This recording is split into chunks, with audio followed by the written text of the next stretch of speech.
Terrorismo debería Gracias, ser un agravante presidente. para la Buenas tardes, sanción. colegas En el uso de la legisladores. palabra, la asambleísta Marcela Guiñaga. Indudablemente la lucha contra la corrupción se hace con hechos, no con titulares de prensa, no con cadenas de radio, ni con persecución política.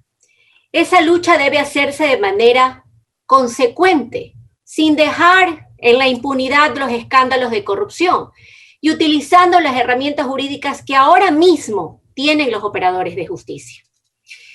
Ojalá la modificación coyuntural de las leyes constituyeran una verdadera solución a problemas que en la realidad son estructurales y cuya desaparición está condicionada a atacar el problema de raíz.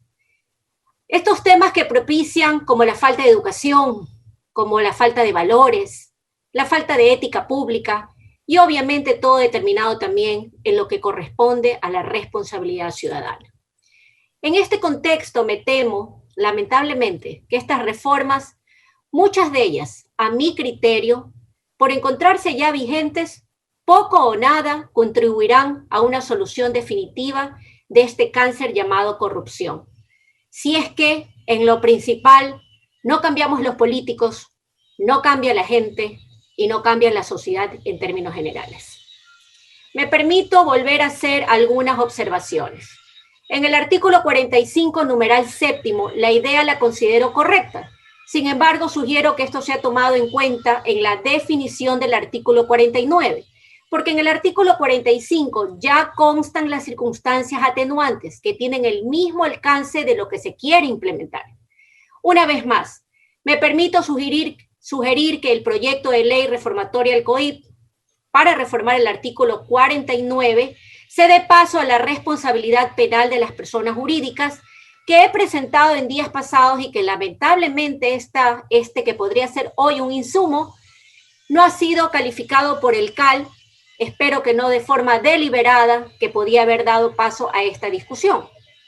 En lo referente a la modificación que se está haciendo del numeral 21 del artículo 47, a mi criterio, una vez más, esta reforma es innecesaria. Más aún después de la última reforma del año 2019, en la cual se cambió la redacción del artículo 57 y donde se amplió el concepto de la reincidencia, que parece que algunos han olvidado.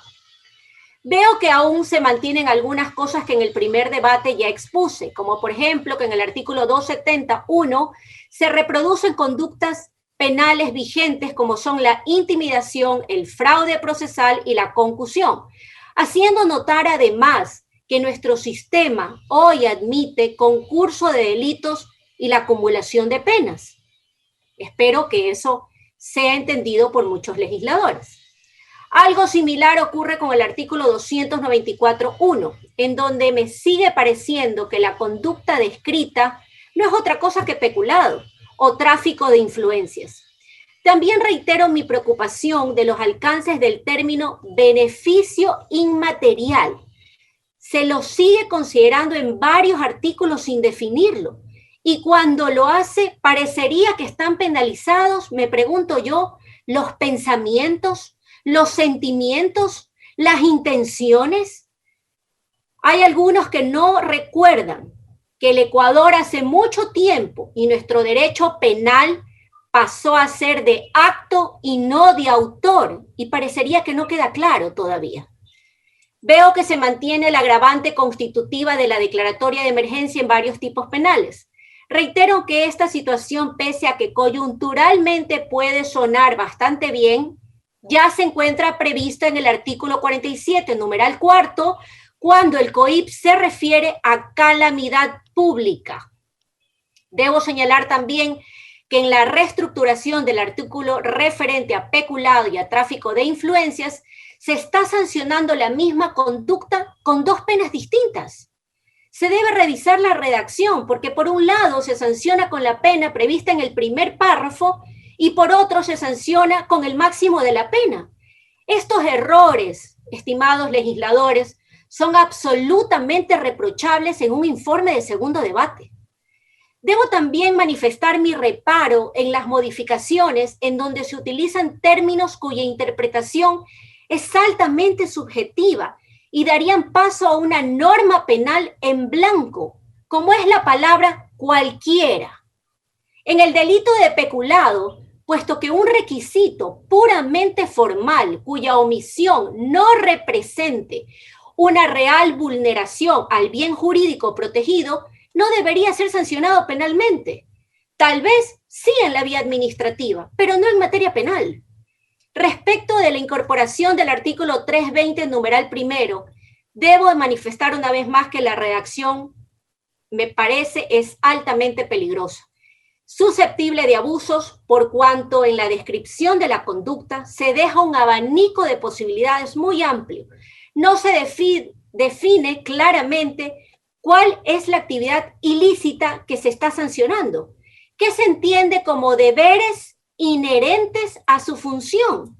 Me parece que este delito va a dar como resultado lo que hoy ocurre con tipos penales como la asociación ilícita o el crimen organizado. Delitos que no dicen nada y que sirven para pescar a todos. Finalmente, me quedo sumamente preocupada con la explicación que nos dio el presidente de la Comisión de Justicia respecto de la incorporación del artículo 581.1, en el que se exige como requisito para llevar a cabo la investigación preprocesal penal un informe previo emitido por la Contraloría. Mucho cuidado con esto. No se pueden poner impedimentos a la Fiscalía para llevar adelante una investigación, puesto que el artículo 195 de la Constitución señala con claridad que la dueña de la acción preprocesal y procesal penal es la Fiscalía del Ecuador. Es decir, queda claro que aún pretende hacerse un daño mayor, más grave de lo que ya la Corte declaró como inconstitucional, en donde se exigía el informe en su momento para la instrucción fiscal. Ahora se hace algo peor, se lo exige para la investigación previa. Señores legisladores, los informes de las entidades de control son simples insumos para la investigación y no un requisito de procedibilidad. También me genera preocupación que en delitos contra la administración pública se limiten los sistemas abiertos cuando el procesado ya ha sido sentenciado, comparándose con bienes jurídicos como la vida. No es porque un delito sea menos o más importante, sino porque se trata del bien jurídico que se protege. Es decir, es algo que debe revisarse porque indudablemente consideraría que podría tener algún vicio de constitucionalidad, porque el fin último de la pena es que ese procesado, ese privado de libertad, pueda rehabilitarse y reinsertarse en la sociedad. Finalmente, presidente, aunque muchos hoy voten pensando en las próximas elecciones, mi profesión a mí no me permite votar por un proyecto que contiene los errores técnicos jurídicos que he mencionado. Por una simple razón, no es lo que me enseñaron en las aulas, no es lo que he aprendido a lo largo de mi camino como abogada. Por eso, un informe que contiene desde errores gramaticales hasta la promoción de la inseguridad jurídica en materia penal es absolutamente peligroso para una sociedad donde un fiscal suele no tener probidad, donde a un privado de libertad, para que no lo violen o lo maten en la cárcel, debe pagar $5,000 mensuales. Esa es la desinstitucionalización del país que vivimos y que hoy lamentablemente con este tipo de proyectos, en vez de solucionar los problemas, los vamos a incrementar. La gente no merece una ley mal hecha y peor aún que le mientan diciendo que con esto la corrupción va a acabar. Lo que la ley debe dar es efectivamente seguridad y por otro lado que no campee la injusticia y la impunidad respecto de estos delitos en nuestra sociedad. Gracias, presidente. Tiene la palabra el asambleísta Carlos Cambala.